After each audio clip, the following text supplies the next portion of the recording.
As we enter into this dissertation of the Bread of Life discourse in John's Gospel, we're asked to recognize how do we recognize that nourishment which Jesus gives to us. The people want to see signs.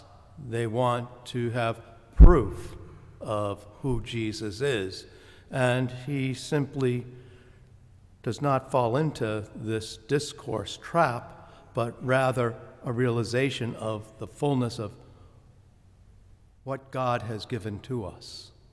That the bread, the manna that Moses had asked God for was brought down, but they have something so much greater than this.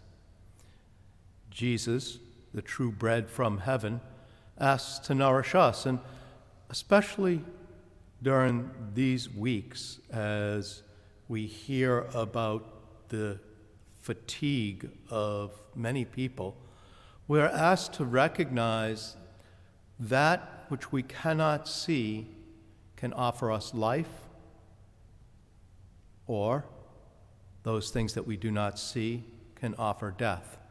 Jesus asks us to choose life. He asks us to enter into that faith of realizing what is most important. And as we, in our social distancing, look for ways to understand what does all this mean, we are asked to reflect, most importantly, on our faith. What is our hope? How do we show that love?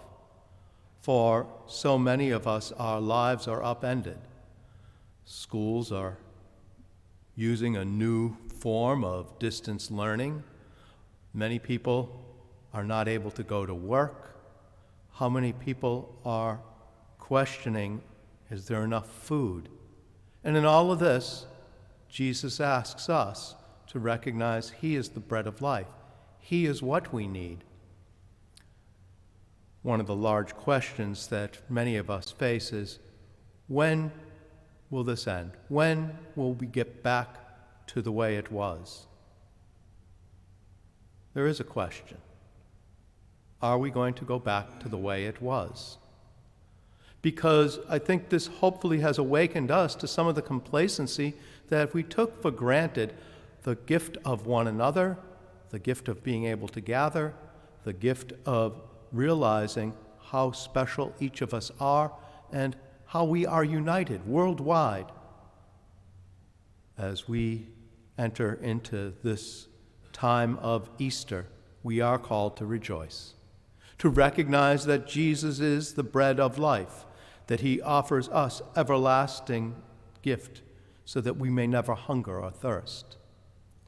Stephen understood this, as we hear in the Acts of the Apostles in the early church. The enthusiasm, the gift of love, the gift of faith that he was willing to share was one that cost him his life. As we ask our Lord to help us recognize the bread of life, may we be nourished not to look forward to the way things were, but rather how we can truly recognize what is important, that which we do not see, that life that is everlasting, that gift that Christ brings to us, especially in the Eucharist, in spiritual communion, as we share with one another, as we check on one another. We hope that all of your families and friends and neighbors are doing okay, not becoming fatigued, but taking the opportunity to recognize, how in faith do I grow? How do I live out this faith?